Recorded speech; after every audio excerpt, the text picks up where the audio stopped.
Ladies and gentlemen, welcome to episode 29 of Escambia Empires. We are excited. We're almost to episode 30. 30 is not really a landmark, but we're almost there. It's another zero. Yeah, it's another zero.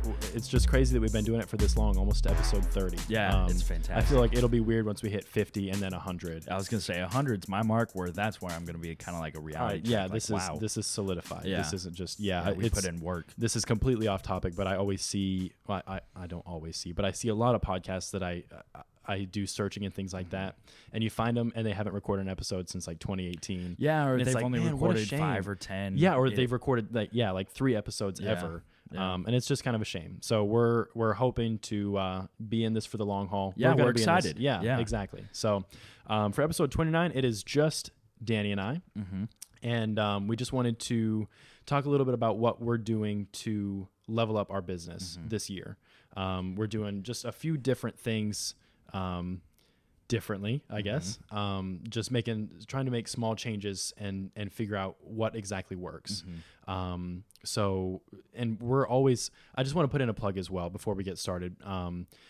Anybody who listens, number one, thank you for listening. Yeah. We appreciate everybody who listens to the episodes. It really helps us out a lot. And I would just say that if anybody can think of someone who they think would be a good guest on the show, or they'd like to hear from, or think that we would get along with, that's a big one too. Send their names to us. If you want to DM us on Instagram, or shoot us an email, text, something like that. Just let us know, because we are always on the lookout for people who are working hard and making things happen here.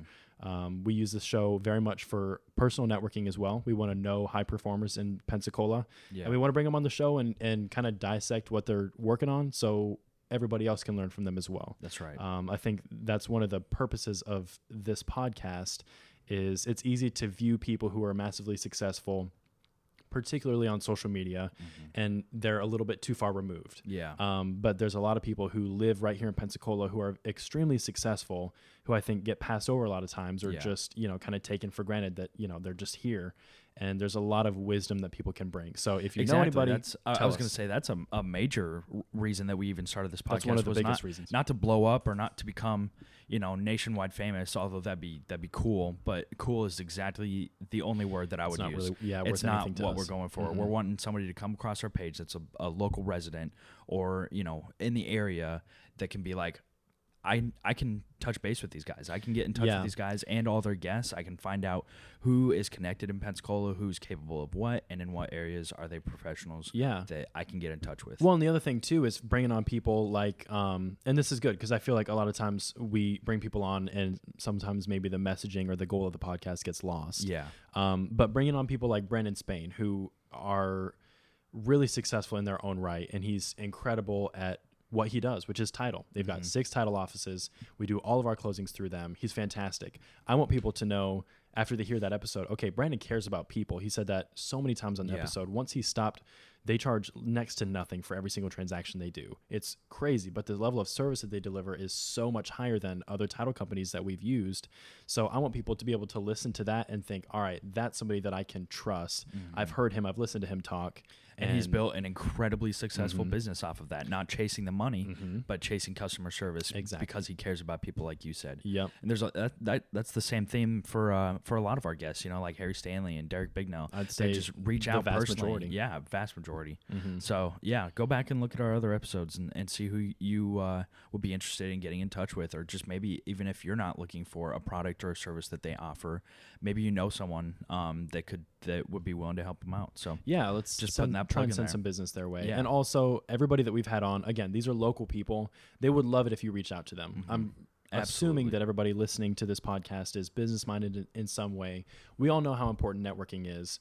At the end of almost every episode, we ask the guest, how can people get in touch with you? And some of them will just give their phone number at the very end of an episode. Yeah.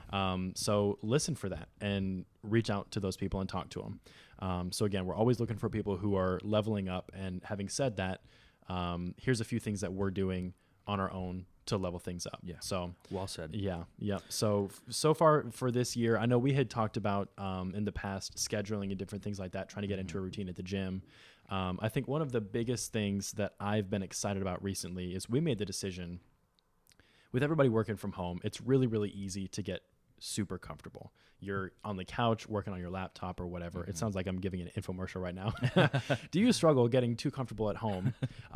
It's just too easy to go lay on the couch for 5-10 minutes, and rather than being productive like you would be in an office space. And so what we decided to do is, since you live so close to Mark's office on Highway 98, we come and we open up the office every weekday. We've been doing that for about 2 weeks now. Or at least a majority of the weekdays. For the most part, unless we have appointments or something. Yeah. But yeah, no, what we do is we roll in around 7:20 to 7:30, and we open it up. We grab the conference room and we just start getting aligned on our day, what appointments need done, what are the most important things. We typically start our business day around 8:30 to 9 o'clock. What needs done immediately? Who do we need to call? And I just feel like by the time we leave here around 8:30, we're not here for that long. No. But it's pretty much a team meeting between you and I. Yeah. And it just gets us aligned on, okay, what exactly needs done right now. Exactly. And calibrated for the day. And it gets us in that business mindset of, we're here at the office. We start off the day with that momentum, that kind of synergy that comes with being in a work environment. Yeah. And that way you're not waking up. Because I like waking up early and getting to work early, but the problem is I always wake up early and then the couch starts looking real inviting around 7:30, 8 o'clock. Yeah. It's really, really tough. You got to get up and get going. Exactly. Get up and get going. So that's one of the biggest things that we've been doing recently is just opening up the office, getting our day started there. And that starts with getting to bed on time. If you've seen our other episode, Mike and Dan give an update. I can't remember what episode. It was a few episodes ago. But anyway, we talk about New Year's resolutions and gym, people setting gym commitments and things like that. And that's not at all what we're trying to do here. But we are, even since that episode, we're leveling up. We're taking other steps to further progress our business and our personal life in a professional manner, where we can actually see tangible results. Yeah, back then we were going to the gym about 4 times a week typically. Yeah. And that was leveled up. Even we're going 5 or 6 times a week. That was before Christmas. No, well, maybe it was. It was because we took a break for a kind of a good period of time. We go to Planet Fitness, and we knew January 1st, everybody's going to Planet Fitness. That's right. This was back at the beginning of January. We recorded this episode because that's when everybody was doing New Year's resolutions. Yeah. So, yeah. So we just made the decision, all right, February 1st is when probably, I'd say, at least half of those New Year's resolution people are going to drop off. So February 1st was a Monday, and we went to the gym on February 1st, and we've been going a minimum of 5 days a week since. And what's crazy is that was one of our kind of few goals that we were like, this is what we're going to be scheduling every day. This is a major change that we're going to make for both of us personally. Yeah. That will help benefit the business and our routines, and it already has. I feel like it's been 2.5 weeks, and we're coming to the office every morning at 7:30 or pretty close. We're going out to coffee shops. We've got quite a few listing agreements that have already been signed. You're working on your broker's course. We have 8 listing agreements signed right now that'll come on the market within the next 90 days. Yeah. So that's and super not to exciting. throw numbers around, but just that energy that we've put into, okay, here's an area of our lives that we need to improve on, and here's when we're going to start doing it. And I love that. So it's not, again, it's not New Year's resolutions. I want to clarify that. No, I'm not big on that. But we just know that's what we're trying to do. Improvements have to be made. Exactly. Yeah. If we are going to reach new goals, then we have to make changes. Yeah. And I think that's what leveling up is. It's easy to use that as kind of a trite phrase. Yeah, crazy, level 1,000. Exactly. Yeah. Like in gamer terms, yeah. Well, I was just thinking like any clickbait, just like leveling up, just going crazy. It's always super big. But what we're trying to do is, okay, we want this many transactions this year. What do we need to be doing on a daily basis? What do people who are doing that many transactions a year, what are they doing? Yeah. And part of that for us was, all right, we have to get on a predictable schedule. So it's helped me tremendously because I think we said this in that last episode. I've always struggled my entire life between being a morning person and a night owl. I can be a morning person. When I first got licensed, I was waking up at like 4:30 every single morning, and I do that for like 3 days, and then I would crash the next day. Well, it's funny. 3 days is exaggerating, and so it is like every single day for a while. You did it for quite a while. It wasn't 3 days. Yeah, I did. Well, yeah, I did it for a while, but it wasn't sustainable. It wasn't sustainable. Exactly. That's exactly right. That's so I did it. I really did do it for a while, but and I don't remember how long I did it, but I did it for just a couple months. Really, I did. But it just gets to the point where you are just so tired that you're not even functioning. And then I'd be like, all right, well, this obviously isn't working because I'm tired all the time. So I'd end up sleeping for like 15 hours one night, and then the next night I would stay up all night and then sleep in the next day and stay up all night. And I'm like, well, maybe I should just stay up in the evenings, and maybe that's when I should get my productivity done. Which I will say, Mark has always told me, do whatever works. Do whatever works as far as your schedule. If you're more productive at night, then work more at night. Make sure you're up in the morning in time to do everything you need to do. But maybe the nighttime is when you need to get all your paperwork done or your accounting or whatever. But I've been excited recently because we go to the gym 7:30, well, about 8 or 8:30. Yeah. We're typically out of there by 9:30 at the latest. Yeah. So I go home, typically make a shake or something like that, shower, and I'm sitting down making sure that everything's set out for the next day, and then I'm going to sleep. And I'm typically asleep by 10:30 or 11. Yeah. And then you're getting a full night's rest before you have to wake up the next morning. So by the time I wake up, I'm like, I feel good. Yeah. You know, you're tired at night, and you feel good in the morning. Trying to fine tune it so it is sustainable, and it's not something that you're just trying to hit that 30-day mark and build that habit. I'm guilty of that so many times. You know, if I can just hit 30 days, where I absolutely hate it, but if I can hit that 30 days, it'll be a habit then, and it's just not. Yeah, I used to have a whiteboard on my wall. Like, I've woken up on time for the last 17 days straight, or I don't think I ever made it past 17 in a row. I never did. It was more like the last 9 days, and then it's just like you burn out. Yeah, I was gonna say that is one thing is just being adults. You don't always have to wake up on time, but it is trying to be on a more consistent basis. Yeah, exactly. Then you have to hold yourself accountable. Yeah, well, that's the thing. There are days I sleep in on Saturday mornings. I love sleeping in on Saturday mornings. But the other thing that we've done recently as well is, for the last 2 or 3 weeks, what I do, instead of taking a full day off, like Friday or Saturday, I take 24 hours off. And this is from Joshua Smith, the GSD Mode podcast. I'd recommend anybody who's in real estate, go listen to that. Oh yeah, phenomenal. He talks about taking 24 hours off. So say Friday at 3, maybe you clock out a little bit early on Friday, and then you don't start work the next day till Saturday at 3.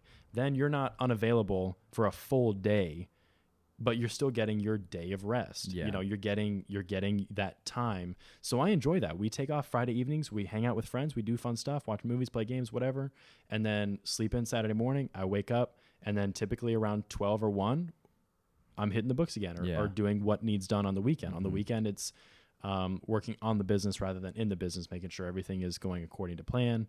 And so the last few weeks, I've been going and hitting a coffee shop at like I said, 12 or 1 in the afternoon, and working there all day Saturday, and then doing the same thing after church on Sunday. Yeah. Go work all day Sunday evening.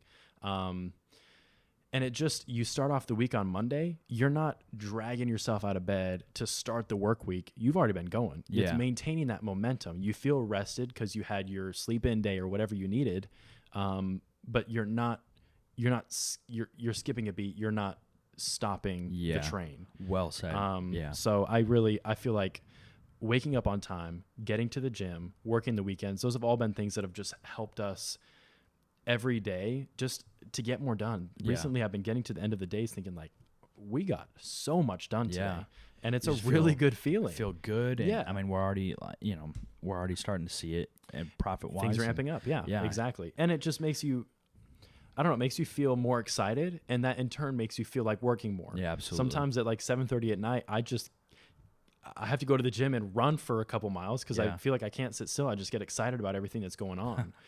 So another thing that I am doing, and this has kind of been in the works for a while, and I've told a few of my close friends about it, but I haven't sent this out in the weekly email or anything like that yet.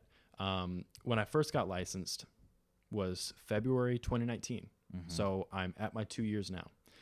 2 years licensed as a sales associate is the minimum requirement to get your broker's license, to take the brokerage exam. So there's a 72-hour pre-license course that I took a few weeks ago. I actually took the whole course in 6 days.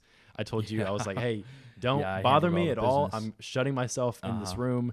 We don't have a whole lot of business right now. You know, you were handling all the transactions that we had going on.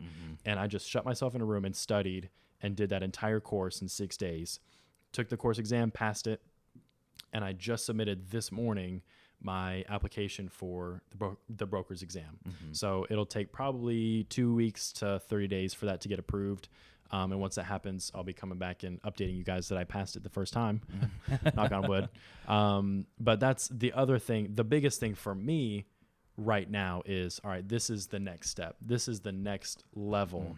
This is actually the second time we were recording this. We had a fumble on the first recording, but that's fine. Yeah, 100%. But no, the bigger things, the bigger reasons for me are, number one, the training, like the course that you have to take is pretty strenuous. It's pretty in depth compared to, and you can talk about the sales associate pre-license course if you want to. I feel like that actually wouldn't be a bad one to talk about at length on another time. Yeah. I'll harp on it when I'm closer or I have already finished the course. Yeah, that's fine. But it's everybody knows it's very information based. It doesn't teach you much about real estate. Exactly. I felt like the broker's course was somewhat different. They teach you a lot of math and closing disclosures and different things like that, but they also teach you a ton about, and maybe a shout out to David Collins' real estate course, because there's several chapters on opening up an actual physical location and what costs are associated with that, hiring people, different things. It's extremely in-depth. Yeah, very in-depth. I liked it a lot. So the training is very in-depth, which brings additional confidence. There's a difference. We're talking about leveling up. It's a step up from realtor, from sales associate. I will never again be a realtor. I will change my business cards and I will be a broker associate. So basically there's sales associate, broker associate, and then broker. So Mark Downey is the broker. They call it the broker of record for Mark Downey and Associates, or, every RE/MAX has a broker at every specific location. And then broker associates are people who have the same license, but they're associates or assistants to the broker. So your functions, you still sell real estate. Your function is exactly the same as a realtor or a sales associate, but the licensing is different. And so that's exciting for me because, I don't want to harp on this too much, but it's an industry, real estate is an industry that's very unforgiving towards new people. You really have a lot to prove. And I feel like once you have that designation, that kind of shows that, number one, you take yourself and your business seriously. You take the industry seriously and you treat it with respect. People that have their broker's designation, I would consider them in the industry to stay, And so especially at our age and my age specifically, I got licensed when I was 20 years old first. I felt like there was a lot to prove. And I feel like this is to some degree just saying like, hey, I'm here. Yeah, this is the next thing. Yep, exactly. I'm here to stay. So I'm really, really excited about that. And I will be updating my social media as far as when the exam is scheduled. Maybe I won't, actually. Maybe I won't let anybody know when the exam is. Yeah, we'll see. Because I did fail my sales associate exam the first time. Missed it by 3 questions. It was very unfortunate. I'm hoping we can spare you the pain of having to deal with that. But going through my course right now. Yeah, we'll see. So and the other thing, well, I guess, would you have anything else to add for right now? No. Well, the one thing I wanted to kind of disclaim before we wrap up the episode too much, is just that keep an eye out in the future for more updates, because whenever we do episodes, just the two of us, it will be exactly that, an update on the business and how the business is going. Yeah. Because the purpose of this for the podcast is really to kind of get a handle on our business and give us exposure so that our listeners can be familiar with our processes and how things are going. So, the Give an Update episode and now this one, it's just kind of building on each other and keep an eye out, because we have a year-long plan that's set in stone. Here's what we want to do with the business, and we won't disclaim those right now because it wouldn't mean anything to anybody. Yeah, exactly. At the moment, they're goals, and like you said, until it's actually happened, like your broker's license, until it's actually happened, it's not set in stone. So we're this close to several things, but we'll look out for those future updates. Yeah, because it's exciting times, and there's a lot going on.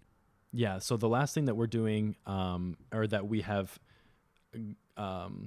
incorporated in the last, I think, week now, is a new CRM for the business. Yes, yeah. And that's something that so many realtors, successful realtors, have told me, hey, you need, CRM stands for Customer Relationship Manager or Management. so many people are like, hey, you need to have a CRM, because basically it's just a database of all of your leads, all of your past clients, everybody in your sphere of influence, friends, family, whatever, just all your contacts.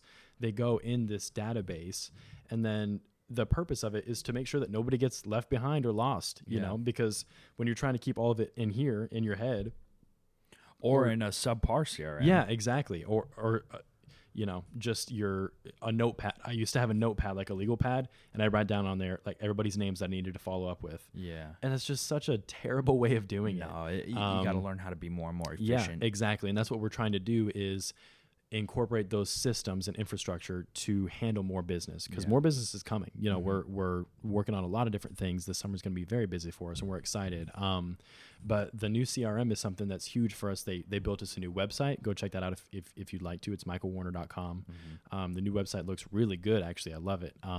So a new website incorporated with the CRM, and that's just, I'm excited for it because it means that, again, nobody will get left behind, and we'll be providing that level of follow-up that is uncommon in the industry. I could tell you story after story of people who I'll answer my phone, and they're like, wow, I haven't gotten a realtor to either call me back or answer their phone. Yeah, like I've tried to call 3 or 4 realtors now, and nobody has answered, or one guy texted me back or whatever. It's like people are so most realtors are not reachable, and it's a shame. It's a disservice. And so what we're trying to do, I always answer my phone when people call me, almost always, unless I'm literally in a meeting, I'll answer my phone, or at least shoot a text back and say, hey, I can't talk right now, but what's up? Try to be very reachable. And so we're taking that a step further and trying to, when somebody reaches out for us for help and there's nothing that we can do for them right now, we want to be able to follow up with them and make sure that we're there, present, and able to help in the future. So that's something else that we're really, really excited about. That's something that several people, Mark included, have told us, hey, you got to get the CRM thing figured out. You got to be in touch and available and following up with your database. And we are now. We're starting that as of now. So that in tandem with that in tandem with a lot of different things. I just feel like there's exciting things coming. There's big things happening. And again, we're amping up for, God willing, a busy summer. And that's right. We're grateful and blessed that he's provided for us. And I feel like there's been a lot of things that have happened, and a lot of turmoil and things like that, but here we are, and we're just excited to be working together. Absolutely. And we love where we're at right now. So we're excited for our team to grow and for our goals to get bigger and bigger as time goes on. And I'm thankful for all of you sticking it out even through this episode, to hear us out and to kind of hear where we are right now, and hear how we're doing. And again, if you need anything, we're here for you. And look at any of our other episodes and keep an eye out for the future. We are kind of reconsidering. We've got a guy that's going to be helping edit our podcast. We're kind of switching things up a little bit, and we're trying to make better use of our time. So our uploading schedule will be one a week. We're trying to figure out exactly what days, how we're going to kind of execute this properly. But as of now, our upload schedule has still been on Wednesdays or Thursdays, one or the other, depending on how it goes. I'd like to push it out to Fridays, so keep an eye out for those updates by following our social media page. On Instagram specifically, actually, is where we are, Escambia Empires, and you can keep in touch with us through the website, michaelwarner.com, or any of our personal social medias, Facebook, Instagram. I would ask 2 things. First of all, think of somebody that you can recommend to us for the podcast, like we said in the beginning. Send us a name, and we'll research and see if we can get them on. And number 2, if there's any feedback that you have, maybe one episode the audio quality is just terrible, or something like that, or you felt like there was questions that you didn't hear from a guest or something, give us feedback. We were just talking with Susan at the office, and she told me that she's going to be listening to our podcast on the next road trip that she goes on this weekend, I think. And I said, hey, give us some feedback. And she said, I'll oh, I will. Like, I'm terrible at giving. I'm going to give you honest feedback. I'm a little too blunt sometimes. And I just thought, man, I wish everybody would be. Yeah. I wish everybody would tell us. You know? We'll put out some content. Sometimes it's like, hey, comment on this. And I think that most people are just nervous to actually participate because they think what they're going to say either isn't valuable or is something stupid. You know, kind of like the teacher saying, you know, there's no stupid questions. Yeah. I know how I feel, or I know how I come across saying that, but I'm generally trying to express that any feedback is profitable. Yeah, it'll help us tremendously to improve what we're doing for the future. So, again, we appreciate you, and we'll see you for episode 30. That's going to be next week. We have Jimmy War with Riptide Media. That's a real estate photography business and drone photography business here in Pensacola. So he reached out to me on Facebook, and I was like, yeah, let's get you on. Yeah. So, and you know what? Honestly, this outro has been a little longer than we even needed it to be. I feel like we're just kind of filling space here. So we will sign off and see everybody next week. Thanks so much.